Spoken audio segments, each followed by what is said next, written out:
வணக்கம். நான் தமிழன்பன். பிப்ரவரி 21 அன்று திரையரங்குகளில் வெளியாகி வெற்றிகரமாக ஓடிக்கொண்டிருக்கும் திரைப்படம் டிராகன். அஸ்வத் மாரிமுத்து இயக்கத்தில் பிரதீப் ரங்கநாதன் கதாநாயகனாக நடித்திருக்கும் இந்த படம் வெளியான நாள் முதலே நல்ல வரவேற்பை பெற்று திரையரங்குகளில் ஓடிக்கொண்டிருக்கிறது. இளைஞர்கள் அப்படத்தை வெகுவாக வரவேற்று கொண்டாடி மகிழ்ந்து கொண்டிருக்கிறார்கள். இந்த படத்தோட கதை கரு இது பற்றி நிறைய கேள்விப்பட்டிருப்பீங்க, தெரிஞ்சிருக்கும். இந்த படத்தில் கல்லூரி காலத்தில் நான் ஒரு டான், நான் அப்படி இப்படி அப்படின்னு சொல்லிட்டு கல்லூரியில் ரொம்ப கெத்து காட்டிட்டு தெரிஞ்சுட்டு படிப்பில் கவனம் செலுத்தாமல் விட்டுட்டிங்கன்னா அது உங்கள் எதிர்கால வாழ்க்கையை கடுமையாக பாதிக்கும். அதனால் படிப்பு ரொம்ப முக்கியம், படிப்பை கவனமாக படிங்க அப்படிங்கிறது இந்த படம் பொதுவாக சொல்லுகிற அழுத்தமான கருத்தாக இருக்கிறது. இந்த கருத்து எல்லோருக்கும், அதாவது பெற்றோர்களுக்கும் அந்த படிக்கிற இளைஞர்களுக்கும் கூட ஈர்க்கிற வகையில் இருக்கின்ற கருத்து என்பதால் இதற்கு நல்ல வரவேற்பும் கிடைத்து கொண்டிருக்கிறது. அதை தாண்டி, இந்த கருத்தை தாண்டி இந்த படத்தின் இறுதியில் சொல்லப்பட்டிருக்கும் ஒரு அழுத்தமான செய்தி என்னன்னா, இன்றைக்கு கதாநாயகர்கள் எல்லாமே மிகப்பெரிய கதாநாயகர்கள் கூட எதிர்மறை கதாபாத்திரங்கள், எதிர்மறை வேடங்களை ஏற்பதை உற்சாகமாக செய்து கொண்டிருக்கிறார்கள். அதாவது நல்லவனா நடித்த நான் இன்னும் என்ன எவ்வளோ நாளைக்கு நல்லவனாவே நடிக்கிறதுன்னு அஜித் பேசினார் இல்லையா, அந்த வழியில் எல்லா பெரிய கதாநாயகர்களுமே முயற்சி பண்ணுறாங்க. அதாவது நல்லவனாக தான் வாழணும். அதாவது முந்தைய திரைப்படங்களிலெல்லாம் சிவாஜி கணேசன், எம்ஜிஆர் அவங்க காலத்தில் வந்த திரைப்படங்கள் எல்லாத்துலேயுமே கதாநாயகன் 100 விழுக்காடு நல்லவனாகவே இருப்பார். நல்லவனாக இருந்தால் தான் அவர் கதாநாயகன். ஆனால் இன்றைக்கு காலப்போக்கில் என்ன பண்ண, நீ என்ன தப்பு என்ன வேணாலும் பண்ணு, ஆனால் நீ வல்லவனாக இருக்கணும், வெற்றியாளனா பொருளாதாரத்துலேயும் மற்ற விஷயங்கள்லையும் வெற்றியாளனாக இருக்கணுங்கிறது தான் அடிப்படை அப்படிங்கிற கருத்துக்களை வலியுறுத்துகிற திரைப்படங்கள் நிறைய வந்து கொண்டே இருக்கின்றன. கதாநாயகன் என்பவர் முந்தைய படங்களில் வில்லன்கள் எவ்வளவு தப்பான செயல்களை செய்வார்களோ அதை விட கொடூரமான செயல்களை செய்கிறவர்கள் தான் இப்பொழுது கதாநாயகர்களாக சித்தரிக்கப்படுகிறார்கள். இந்த கொடிய சூழலில், இந்த நிலை திரைப்படங்களில் இருக்கின்ற சூழலில் இந்த படத்தில், டிராகன் படத்தில் எவ்வளவு ஒரு மிகப்பெரிய வாய்ப்பு கிடைக்கிறது, மிகப்பெரிய வாழ்க்கை கிடைக்கிறது. எல்லாம் கிடைத்தாலும் நேர்மையும் உண்மையுமாக இருக்க வேண்டும் என்று அவற்றை உதறி தள்ளிவிட்டு தன்னுடைய தவறை ஒப்புக்கொண்டு தண்டனை பெறுகிற கதாநாயகனாக இந்த கதாநாயகன் சித்தரிக்கப்பட்டிருக்கிறார். யாராலும், அதாவது அந்த இறுதி காட்சியை பார்க்கிறவர்கள் இவ்வளவு நல்ல ஒரு மனிதரா அப்படி என்று வியந்து பார்க்கின்ற அளவில் சிலர், பெரும்பாலானோர் என்ன செய்வார்கள், இதெல்லாம் தேவையில்லாத வேலை, அவர் அப்படியே கல்யாணம் செய்து கொண்டு நல்ல வாழ்க்கை வாழ்ந்து போயிருக்கலாம், அவர் எதற்காக இப்படி போனார் என்று நினைக்கிறவர்கள் பெரும்பாலானவர்கள் உண்டு. அவ்வளவு அழுக்கு சிந்தனை நம் சமுதாயம் எங்கும் படிந்து கிடப்பதன் வெளிப்பாடு தான் அது. ஆனால் அவற்றை தாண்டி எவ்வளவு பெரிய வாழ்க்கை இருந்தாலும், எவ்வளவு லாபம், புகழ், பணம் கிடைத்தாலும் உண்மைக்கும் நேர்மைக்கும் மாற்றாக அது ஆக முடியாது. உண்மையும் நேர்மையும் தான் சரி, அதன் வழியில் தான் நாம் செல்ல வேண்டும் என்கிற ஆழமான கருத்தை இந்த படம் சொல்லியிருக்கிறது. அதோடு இந்த படத்தின் கதாநாயகன் பிரதீப் ரங்கநாதனின் அப்பாவாக நடித்திருக்கிறார் ஜார்ஜ் மரியான் அவர்கள். அவர்களுடைய கதாபாத்திர வடிவமைப்பும் மிகச்சிறப்பாக அமைந்து எல்லோரையும் நெகிழ வைக்கிற மாதிரி அமைந்திருக்கிறது. என்ன, தன்னுடைய மகன் தவறு செய்தால் அவனை திருத்தி அவன் துவண்டு போகிற நேரங்களில் தட்டி கொடுத்து, எந்த நேரத்திலும் உன்னுடன் நான் இருப்பேன் என்று சொல்கிற ஒரு தந்தை கதாபாத்திரத்தை வடிவமைத்து அந்த தந்தைக்கேற்ற மகனாக 100 விழுக்காடு ஒரு சரியான சிந்தனையுடைய கதாநாயகனாக இந்த கதாபாத்திரம் வடிவமைக்கப்பட்டிருக்கிறது. இதுதான் இப்படத்தின் பெரிய வெற்றிக்கு அடிப்படை காரணமாக எல்லோராலும் சொல்லப்படுகிறது. இந்த படத்தில் இந்த கருத்துக்கு இந்த கருத்து சொல்லக்கூடிய இந்த கதைக்கு அமைக்கப்பட்டிருக்கிற திரைக்கதை முரணாக இருக்கிறது என்பதை தான் இப்பொழுது நாம் பேச வருகிறோம். இந்த படத்தில் கதாநாயகன் கல்லூரிக்கு சரியாக போகாமல் படிக்காமல் அங்கு வெட்டியாக பந்தா செய்து கொண்டு எல்லோரையும் மிரட்டி கொண்டு அடித்து கொண்டு கல்லூரிக்கே நான் தான் தலைவர் டான் என்றெல்லாம் சொல்லி கொண்டு திரிகிறவர் வாழ்க்கையில் தோற்று போகிறார். 48 அரியர், 48 பாடங்களில் தோல்வியுற்று கல்லூரியை விட்டு வெளியே வருகிறார். அதனால் அவருக்கு வேலை கிடைப்பதில்லை. இப்பொழுது என்ன செய்கிறார்? ஒரு குறுக்கு வழியில், அதாவது படித்து பட்டம் பெற்றது போல் ஒரு போலி சான்றிதழை தயாரித்து அதன் மூலம் ஒரு நிறுவனத்துக்கு வேலைக்கு போகிறார். அங்கு வேலைக்கு போன பிறகு அங்கு படிப்படியாக அவர் உயர்கிறார், எல்லாம் நடக்கிறது. அந்த நேரத்தில் அவர் போலி சான்றிதழ் கொடுத்துதான் வேலைக்கு சேர்ந்தார் என்று தெரிய வந்து, அதனால் நீ இதை ஒப்புக்கொள்ளாவிட்டால் சிறைக்கு செல்ல நேரிடும் என்கிற மிரட்டல் காரணமாக திரும்பவும் அவர் கல்லூரிக்கு சென்று படித்து அந்த 48 அரியரையும் பாஸ் செய்கிறார், தேர்ச்சி பெறுகிறார், அரியர்களும் தேர்ச்சி பெறுகிறார் என்றும் அதிலும் ஒரு சின்ன தவறு, அதனுடைய வெளிப்பாடு தான் இறுதி காட்சி என்று படம் போகிறது. இந்த இடத்தில் இந்த திரைக்கதையில் எல்லோரும் ஏற்றுக்கொள்கிற மாதிரி இந்த திரைக்கதை இருக்கும். இந்த திரைக்கதையில் முக்கியமான விஷயம், போலி சான்றிதழ் கொடுத்து அவர் வேலைக்கு சேர்ந்திருக்கிறார். வேலைக்கு சேர்வதற்கு வேண்டுமானால் அந்த போலி சான்றிதழ் அவருக்கு பயன்பெற்றிருக்கிறோம். ஆனால் அந்த வேலையை அன்றாடம் அவர் செய்கிற அந்த வேலையில் அவர் வெற்றி பெறுகிறார் என்றுதான் இந்த படத்தில் காட்டப்பட்டிருக்கிறது. வெற்றி என்றாலும் சும்மா வெற்றி இல்லை. ஒவ்வொரு ஆண்டும் இந்த best employee of the year, அதாவது இந்த ஆண்டின் சிறந்த பணியாளர் இவர்தான் என்று அந்த நிறுவனத்தால் தேர்ந்தெடுக்கப்பட்டு அதற்கு பரிசுகள் பாராட்டுகள் கொடுக்கப்பட்டு அவருடைய புகைப்படத்தை ஒரு வரவேற்பறையில் மாட்டி வைக்கிற மாதிரியான ஒரு காட்சிகள் வந்திருக்கின்றன. ஓராண்டு அல்ல, 2 ஆண்டு அல்ல, 3 ஆண்டுகள் இதே போல் அவர் அந்த ஆண்டின் சிறந்த பணியாளராக அந்த நிறுவனத்தால் தேர்ந்தெடுக்கப்பட்டு அவர் வெற்றிகரமாக உலா வந்து கொண்டிருக்கிறார். வெற்றிகரமாக அந்த பணியில் செய்து கொண்டிருக்கிறார். பணியில் சேரும்போது ஒரு சம்பளம், அந்த 3ஆம் ஆண்டு 4ஆம் ஆண்டில் ஒரு 3 லட்சம் ரூபாய் மாத சம்பளம் என்கிற அளவுக்கு உயர்ந்து கொண்டே தான் இருக்கிறார். அதாவது 48 அரியர் வைத்திருக்கிற ஒரு மாணவன், 48 பாடங்களில் தோல்வி அடைந்திருக்கிற ஒரு மாணவன், ஆனால் ஒரு நிறுவனத்தில் வேலைக்கு சேர்ந்து அந்த வேலையை மிக சரியாக செய்து எல்லோருடைய பாராட்டையும் வரவேற்பையும் அந்த நிறுவனத்தின் பாராட்டுதலையும் சிறந்த ஊழியர் என்கிற பாராட்டையும் பெறுகிறான் என்றுதான் இந்த திரைக்கதை அமைக்கப்பட்டிருக்கிறது. இதிலிருந்து படிப்பு தான் முக்கியம் என்று அவர்கள் இறுதியில் சொல்லுகிறார்கள். ஆனால் அந்த படிப்பை காட்டிலும் ஒரு இளைஞன் திறமையானவனாக இருந்தால், படிப்பு சான்றிதழ் மட்டும்தானே பொய், ஆனால் அவனுடைய திறமை, அவனுடைய உழைப்பு எல்லாம் மெய்தானே.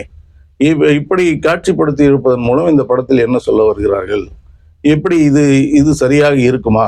அதாவது அந்த மாணவன் பொய் சொல்லி வேலைக்கு சேர்ந்து வேலையை சரியாக செய்யவில்லை, அதனாலும் அவன் வேலையை சரியாக செய்யாதனாலும் சில தவறுகள் குழப்பங்கள் நடந்திருக்கின்றன என்று படம் எடுத்திருந்தால் இவர்கள் இறுதியில் சொல்கிற கருத்துக்கு நேர்மறையான கருத்தாக இந்த திரைக்கதை இருந்திருக்கும். ஆனால் திரைக்கதையில் அந்த கதாநாயகன் மிகச் சிறப்பாக பணியாற்றுகிறான், வேலைக்கு சேர்ந்த நாள் முதலே சிறப்பாக பணியாற்றுகிறான் என்றுதான் காட்சிப்படுத்தப்பட்டிருக்கிறது. அதன் பின்னும் அவருடைய முன்னாள் காதலி விட்டு போகும்போது ஒரு வார்த்தையை சொல்கிறார், ஒரு தப்பு வாழ்க்கை முழுவதும் சரியாக இருக்க வேண்டுமென்றால் ஒரு தப்பை செய்வதில் தவறில்லை என்று அவர் முன்னாள் காதலி சொல்கிறார். அந்த வசனங்கள் திரும்ப திரும்ப இவர் வேலைக்கு சேர்வதற்கும் ஒரு வாழ்க்கை முழுக்க சரியாக இருப்பதற்காக ஒரு தப்பை செய்தால் சரி, தவறில்லை என்ற வசனத்தை இவரும் பேசுகிறார். ஆனால் இறுதி காட்சி அதுக்கு முரணாக இருக்கிறது. இது ஏனெனில் அதற்கு ஒரு நல்ல காரணம் அதில் படத்தில் சொல்லப்பட்டிருந்தால் கூட இவர்களுடைய அடிப்படையாக இவர்கள் சொல்லும் கருத்துக்கு முரணான திரைக்கதையாக இந்த படம் அமைந்திருக்கிறது. படிப்பு தான் முக்கியம் என்றால் அவர் எப்படி வெற்றிகரமான ஊழியராக செயல்பட முடியும்? அந்த ஒவ்வொரு நாளும் ஒரு விளையாட்டு காரியம் இல்லை அல்லவா? ஒவ்வொரு நாளும் அவர் பணியில் அவருடைய திறமையை வெளிப்படுத்துகிறார் என்றே காட்சிப்படுத்தப்பட்டிருக்கிறது. அதில் அவர் உயர்ந்து கொண்டே போகிறார். அவர் உயரும்போது பெற்றோரை மறந்து விடாமல் பெற்றோரை ஒரு சின்ன வீட்டிலிருந்து ஒரு பெரிய வீட்டுக்கு அழைத்து வருகிறார். எல்லாமே ஒரு பொறுப்புள்ள இளைஞன், எல்லோரும் ஏற்றுக்கொள்ளக்கூடிய ஒரு இளைஞன், எல்லோராலும் பாராட்டப்படும் இளைஞனாகவே அவர் நடந்து கொள்கிறார். இப்படியெல்லாம் காட்சிப்படுத்திவிட்டு அப்படிப்பட்ட இளைஞன் அவ்வளவு பெரிய வாழ்க்கையும் விட்டுவிட்டு உண்மைக்காக நிற்கிறான் என்று இறுதி காட்சியில் சொல்கிறார். அதுதான் இந்த படத்திற்கு பெரும்பாலானோர் வரவேற்பதற்கு அது முக்கியமான காரணமாக இருக்கிறது. ஆனால் அதற்கான முன்னோட்டமாக சொல்லப்படும் விஷயங்கள் எல்லாமே அந்த அடிப்படை கருத்துக்கு முரணாக இருப்பதுதான் இதில் நாம் சுட்டிக்காட்ட வேண்டிய விஷயம். இந்த படத்தின் கதையை இயக்குனர் அஸ்வத் மாரிமுத்து அவர்களும் நடிகர் அந்த கதாநாயகர் நடித்திருக்கிற பிரதீப் ரங்கநாதன் அவர்களும் இணைந்து எழுதியிருப்பதாகத்தான் சொல்கிறார்கள். இவர்கள் இணைந்து ஒரு கதை எழுதி அந்த கதையில் அந்த 48 அரியரை அவர் பாஸ் செய்கிறார் என்ற அந்த தேர்வு நேரத்திலே 47 அரியரை அவருடைய உழைப்பில் தான் பாஸ் செய்கிறார். ஒரு தாளில் மட்டும் ஒரு சிக்கல் ஏற்படுத்துகிறார்கள். அது செயற்கையான சிக்கல் போல் படத்தில் உருவாக்குகிறார்கள். அந்த சிக்கல் இல்லாமல் அதை தவிர்த்து காட்சிகள் அமைத்திருக்க முடியும். அப்படியும் செய்யாமல் அது ஒரு திரைக்கதை விறுவிறுப்பாக பரபரப்புக்காக அப்படியும் ஒரு காட்சி அமைத்து அந்த ஒரு தாளில் அவர் தோல்வி உறுகிறார். அதை அவர் மாற்றம் செய்து அதிலும் வெற்றி பெறுவது போல் ஒரு மோசடி செய்கிறார் என்று திரைக்கதை அமைத்திருக்கிறார்கள்.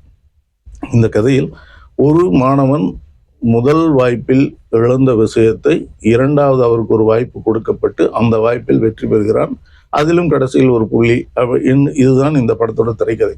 இயக்குனர் அஸ்வத் மாரிமுத்து அவர்களின் முதல் திரைப்படத்திலும் திருமண பந்தம் குறித்த கதை அந்த படம். ஓமை கடவுளே அசோக் செல்வன் நடித்த படம். அந்த படத்திலும் முதல் வாய்ப்பு சரியாக அமையாமல் இரண்டாம் வாய்ப்பு கடவுளாக அவருக்கு பார்த்து கொடுக்கிறார், வெற்றி பெறுகிறார் என்று அந்த படம் இருந்தது. இந்த படத்திலும் ஒரு மாணவனுக்கு இரண்டாம் வாய்ப்பை இயக்குனர் அஸ்வத் மாரிமுத்து கொடுக்கிறார். அந்த இரண்டாம் வாய்ப்பில் அந்த மாணவன் வெற்றி அடைகிறான் என்பதுதான் இவர்கள் படத்தில் சொல்ல வந்தது.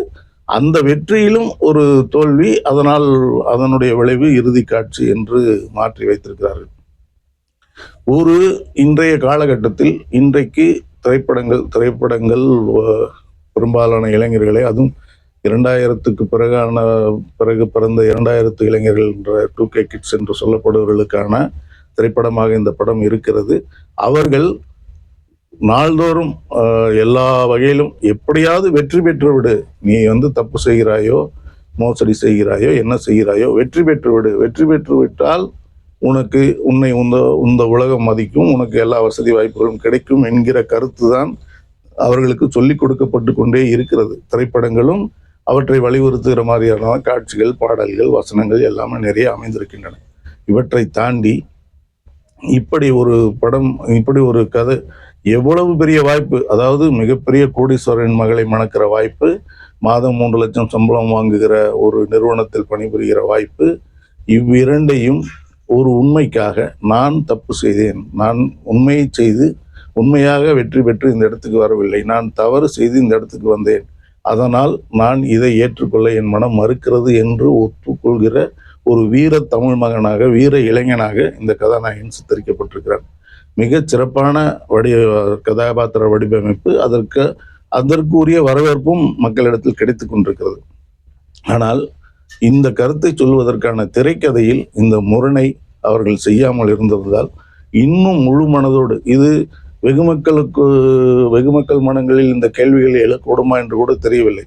எப்படி ஒரு படிக்காதவன் 48 அரியர் வைத்திருக்கிறவன் சிறந்த ஊழியனாக செயல்பட முடியும், ஒரு நல்ல காதலனாக, நல்ல ஒரு அனுபவம் மிக்க ஒருவர் தன்னுடைய மருமகனாக அவரை ஏற்றுக்கொள்வதற்கு எப்படி தயாராகிறார், அந்த அளவுக்கு அவருடைய நடவடிக்கைகள், உடை பாவனைகள், நடவடிக்கைகள் எல்லாம் அமைந்திருப்பதால் தான் இருக்கிறது. அப்போ படிப்பு இல்லாமலும் படிப்பில் தோல்வியுற்ற ஒருவனாலும் இதையெல்லாம் செய்ய முடியும் என்பதுதான் மறைமுகமாக இங்கு சொல்லப்பட்டிருக்கிற பொருளாக இருக்கிறது. அதனால் படிப்பு தான் முக்கியம், படிப்பில் வெற்றி பெறு என்று சொல்கிற நல்ல கருத்துக்கு பின்னால் அப்படி அந்த இடத்தில் தோல்வி அடைந்த ஒருவன் மற்ற எல்லா இடங்களிலும் வெற்றி பெறுகிறான் என்று திரைக்கதை அமைத்திருப்பதுதான் நுட்பமான முரண்பாடாக, கடுமையான முரண்பாடாக இருக்கிறது. இந்த முரண்பாட்டையும், அதாவது ஒரு நல்ல கதை எழுதி அதை திறம்பட இயக்கி அதற்கு தேர்ந்த நடிகர்களை எடுத்து அதுக்கு நல்ல திரைக்கதை, வசனம், பாடல்கள் எல்லாம் அமைத்து ஒரு வெற்றிகரமான படத்தை கொடுத்திருக்கிற பிரதீப் ரங்கநாதன் அவர்களும் அஸ்வத் மாரிமுத்து அவர்களும் அவர்களுக்கும் இந்த கேள்வி எழாமல் போனது வியப்பு தான். ஆனாலும் ஒரு வெற்றி படத்தை கொடுத்திருக்கிறார்கள், இது தொடர போகிறது என்றாலும் அடுத்தடுத்து அவர்கள் இது போன்ற ஒரு திரைக்கதை அமைக்கும் போது மைய கருத்துக்கு முரணான திரைக்கதையை வைப்பது என்பது சரியாக இருக்காது. அதை அவர்கள் சிந்தித்து பார்க்க வேண்டும் என்பதற்காக இந்த பதிவு. அப்படியானால் டிராகன் நல்ல படமா இல்லையா என்ற ஒற்றை கேள்வி பொதுவாக வரும். இந்த படத்தில் இந்த முரண் இருந்தாலும் இறுதியில் வெகு மக்களுக்கும் மாணவர்களுக்கும் இளைஞர்களும் இந்த படத்தில் நீங்கள் என்ன தெரிந்து கொள்கிறீர்கள் என்றால் நன்றாக படியுங்கள் என்று சொல்கிறார்கள். கல்லூரி காலத்தில் வெட்டியாக ஊர் சுற்றுவது, பந்தா காட்டுவது என்று இல்லாமல் படித்தால் நன்றாக படித்து தேர்ச்சி பெற்றால் மட்டும்தான் நல்ல வேலைக்கு செல்ல முடியும். உங்களுடைய எதிர்காலம் நன்றாக இருக்கும், உங்கள் குடும்பத்தின் எதிர்காலமும் நன்றாக இருக்கும் என்ற கருத்தை சொல்லுகிறார்கள் என்பதுதான் மாணவர்கள், வெகுவான மாணவர்கள், இளைஞர்களிடம் போய் சேர்ந்திருக்கும் கருத்தாக இருக்கிறது. அதை தாண்டி மிகப்பெரிய வாழ்க்கை கிடைத்தாலும் உண்மைக்கு பொய் சொல்லி அந்த வாய்ப்பை பெறாமல் உண்மையும் நேர்மையுமாக மகிழ்ச்சியுமாக இருக்கிறேன் என்று அவர் கடைசியில் ஒரு அன்றாட கூலி வேலைக்கு செல்கிற மாதிரியான காட்சி அமைத்திருக்கிறார்கள். இது மிகப்பெரிய கருத்து என்பதால் இந்த கருத்து தான் வெகு மக்களிடம் சென்று சேர்ந்திருக்கிறது என்பதாலும் டிராகன் நல்ல படம் என்றுதான் சொல்ல வேண்டும். நன்றி, வணக்கம்.